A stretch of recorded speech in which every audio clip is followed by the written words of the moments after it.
Iraani sõjavägi on mõne tunniga täielikult halvatud. USA ja Iisrael on viinud läbi ajaloo laastavaima ühise õhurünnaku, heites tuhandeid täppisrelvi Iraani tugevalt kaitstud raketisilodele ja mereväe peakorteritele. On kinnitatud, et Ameerika B2 pommitajad heitsid punkrilõhkujaid Iraani raketisilodele ja USA sõjavägi hävitas revolutsioonikaardi peakorteri. Režiim varjab sõjalist kokkuvarisemist, levitades valet, et hävitasid USA lennukikandja, kuigi nende raketid ei jõudnud sellele lähedale. Pretsedenditu, rekordeid purustav pommitamine näitab, et Islaamivabariigi sõjavägi kaob sisuliselt kaardilt. Iraani sõjamasina laiali lammutamine toimub otse meie silme all. Meie lugu algab B2 pommitaja missiooni jahmatavate üksikasjadega. Kuulake nüüd.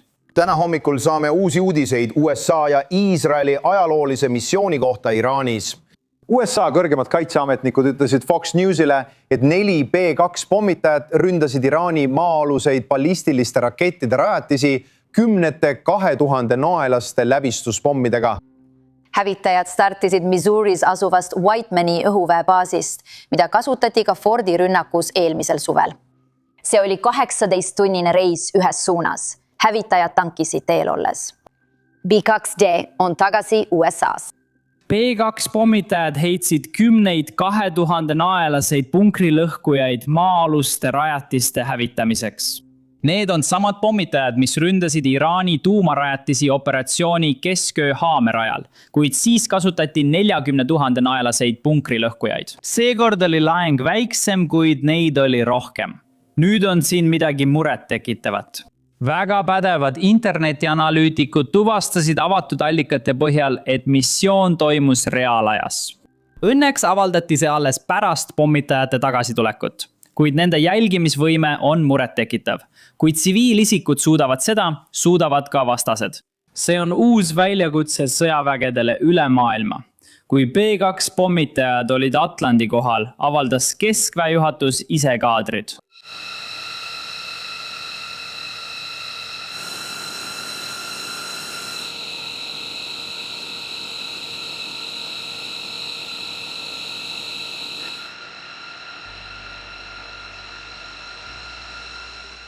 Keskväejuhatus avaldas üksikasjaliku ülevaate esimese 24 tunni kohta. Teame, et operatsioon algas 28. veebruaril umbes kell 1 öösel idaaja järgi. See oli Iraanis hommikul. Järgmise 24 tunni jooksul hävitasid USA väed üle 1000 sihtmärgi ning operatsioonides kasutati B2 pommitajaid droone, Patriot raketisüsteeme, F-18, F-16, F-22 ja F-35 hävitajaid. Olen kindel, et näete seda kõike ekraanil. Ja mis kõige tähtsam, see on oluline. USA sihib konkreetselt sõjalisi objekte, mitte tsiviilinfrastruktuuri ega energiarajatisi, vaid ainult sõjalisi sihtmärke. Juhtide, sealhulgas Ayatollah Ali Khamenei likvideerimise viis läbi Iisraeli, mitte USA sõjavägi. USA jagab luureandmeid, kuid tegutsevad Iisraeli väed. Nüüd tuleb üks küsimus selgeks teha. Miks alustas USA operatsiooni hommikul, kui tavaliselt rünnakud toimuvad öösel? Sama juhtus ka operatsiooniga Kesköö vasar ja Venezuela operatsiooniga. Enamasti rünnatakse öösel. Seekord juhtus see hommikul erakordse võimaluse tõttu. USA luure tuvastas, et Iraani juhtkond kohtus sel hommikul 3 erinevas kohas, sealhulgas Khamenei residentsis. Igas kohas oli mitu kõrget ametnikku, sellest võimalusest ei saanud mööda minna. Ja lisaks sellele oli rünnaku alustamine hommikul üllatus, sest kõik, kaasa arvatud minusugune YouTuber, ootasid, et see algab öösel. Nii et iraanlased ei olnud hommikuseks operatsiooniks täielikult valmis, kuid samas arvan, et nad oleksid pidanud ikkagi valmis olema. Nad teadsid, et nende ukse ees oli üks suurimaid armeesid, sõjaline jõudude koondamine. Kui sa seda näed, peaksid nad kogu aeg valmis olema. Aga siiski, kui USA mõistis, et on nii hea võimalus, alustasid nad kohe koos Iisraeliga. Nüüd teame, et Iisrael tappis esimestes rünnakutes kõrgeima juhi ja umbes 40 tippametnikku. Üks USA kõrgeima prioriteediga sihtmärke oli Iraani revolutsioonikaardiväe peakorter ja USA veendus, et seda enam ei eksisteeri. Keskväejuhatus kinnitas just, et nad viisid läbi ulatusliku rünnaku spetsiaalselt selle IRGC peakorteri hävitamiseks. Ja põhjus oli lihtne. see oli vastulöök enam kui 1000 ameeriklase tapmise eest, mille IRGC on viimase 47 aastaga toime pannud. Ajakirjanik Jennifer Griffini sõnul kasutasid ameeriklased rünnakuks Tomahawk. Meil on ka kaadrid Tomahawkidest, mis lendavad üle Iraani territooriumi. Need näevad uskumatud välja. Vaadake ise.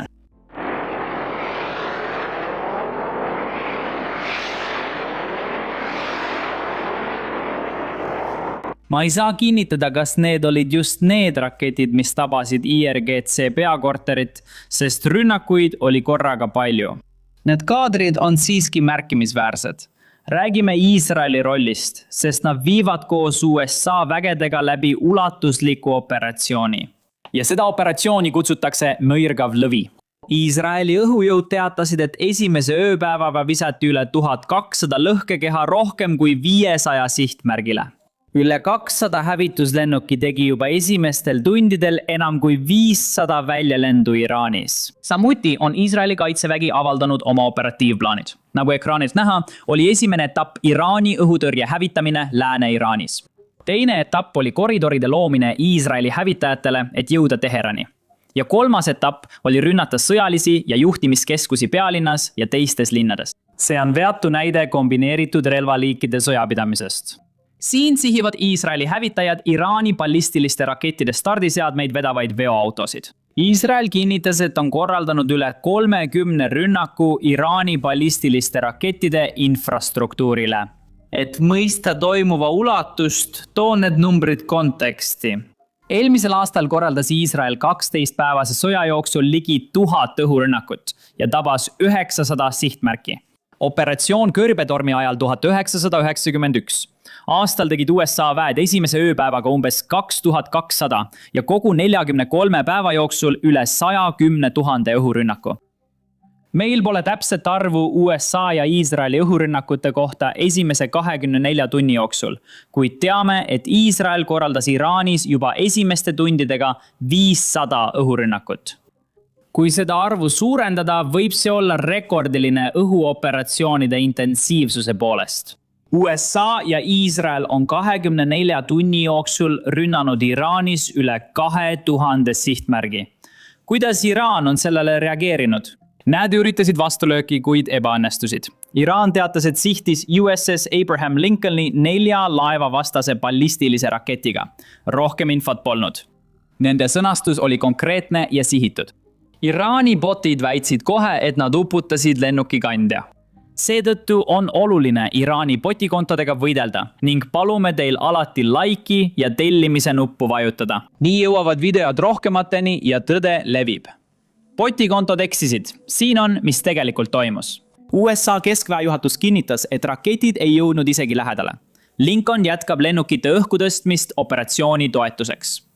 See ongi probleem, millega Iraan kogu sõja jooksul silmitsi seisab. USA sõjalisi sihtmärke ei suudeta tabada, sest kaitsesüsteemid on liiga tugevad.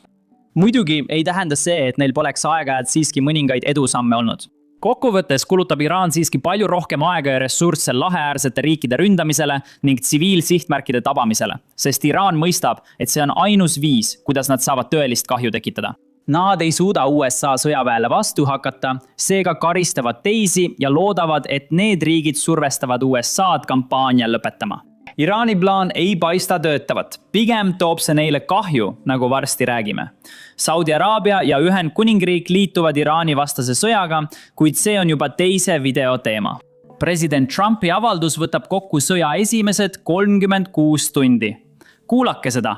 Viimase 36 tunni jooksul on Ameerika Ühendriigid ja nende liitlased alustanud operatsiooni Eepiline raev, mis on üks suurimaid, keerulisemaid ja võimsamaid sõjalisi rünnakuid, mida maailm on kunagi näinud.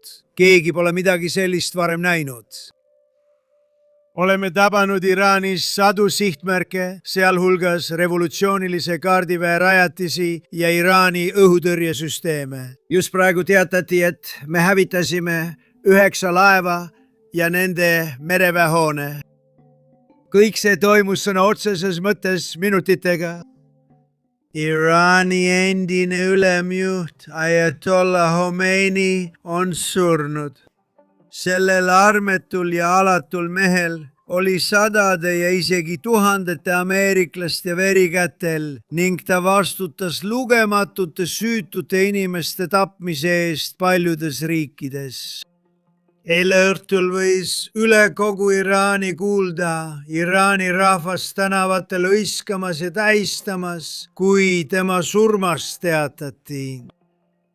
Kogu sõjaväe juhtkond on samuti likvideeritud ja paljud neist tahavad oma elu päästmiseks alla anda. Nad tahavad puutumatust. Nad helistavad tuhandete kaupa.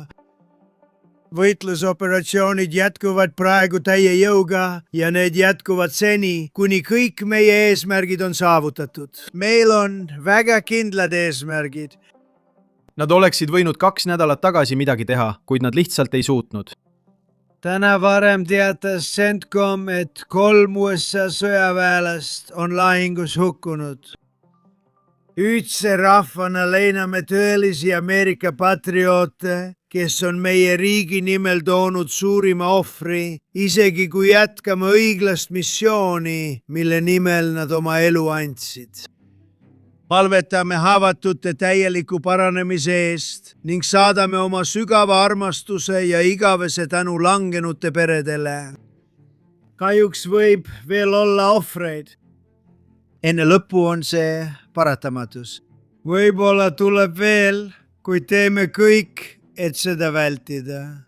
Aga Ameerika maksab nende surma eest kätte ja annab kõige rängema löögi terroristidele, kes on sisuliselt tsivilisatsiooni vastu sõda pidanud. Nad on sõda pidanud tsivilisatsiooni enda vastu. Meie ja Iisraeli otsusekindlus pole kunagi olnud tugevam. Ameerika on nüüd taas kaugelt maailma rikkaim ja võimsaim riik. Ainus põhjus, miks me naudime sellist elukvaliteeti, vabadust ja turvalisust, on see, et oleme teinud asju, mida teised ei suuda teha. Aga see on tänu sõdalastele, kes on valmis oma elu andma, et meie vaenlastega võidelda. Ja nad võitlevad paremini kui keegi teine. Iraani režiim, kellel on pikamaa-raketid ja tuumarelvad, oleks tõsine oht igale ameeriklasele. Me ei saa lubada riigil, kes kasvatab terroriarmeesid, omada selliseid relvi. See võimaldaks neil survestada maailma oma kurjade kavatsuste nimel. Me ei lase sellel juhtuda. See ei juhtu meiega ega teistega. Ameerika Ühendriikidel on maailma tugevaim sõjavägi. Ma uuendasin oma esimesel ametiajal meie sõjaväge. Sellist sõjaväge, nagu meil pole kunagi varem olnud. Ja ausalt öeldes pole kellelgi teisel midagi ligilähedastki, aga nüüd kasutame seda sõjaväge heaks otstarbeks. Me tahame, et see oleks kasutusel heade eesmärkide nimel. Me alustame seda suurt operatsiooni mitte ainult selleks, et tagada turvalisus meie enda ajaks ja kohaks, vaid ka meie laste ja nende laste jaoks, täpselt nii, nagu meie esivanemad tegid seda meie heaks palju aastaid tagasi. See on vaba rahva kohustus ja koorem. Need sammud on õiged ja vajalikud, et tagada, et ameeriklased ei peaks kunagi silmitsi seisma radikaalse, verejanulise terroristliku režiimiga, kellel on tuumarelvad ja palju ähvardusi. Peaaegu 50 aastat on need kurjad äärmuslased rünnanud Ameerika Ühendriike, skandeerides loosungeid nagu surm Ameerikale või surm Iisraelile või mõlemad. Nad on maailma number 1 riiklik terroritoetaja. Oleme maailma suurim ja võimsaim riik, seega saame nende tegude vastu midagi teha. Need talumatud ähvardused ei kesta enam. Kutsun revolutsioonilist kaardiväge, Iraani sõjaväge ja politseid relvad maha panema ning saama puutumatuse, muidu ootab neid kindel surm. See on kindel surm. See ei ole ilus. Ma kutsun kõiki Iraani patrioote, kes igatsevad vabadust, kasutama seda hetke, olema julged, otsustavad, kangelaslikud ja võtma oma riik tagasi. Ameerika on teiega, ma andsin teile lubaduse ja täitsin selle. Ülejäänus sõltub teist, aga oleme abiks.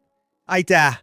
Jumal õnnistagu meie uskumatuid sõdalasi ja Jumal õnnistagu Ameerika Ühendriike. Aitäh!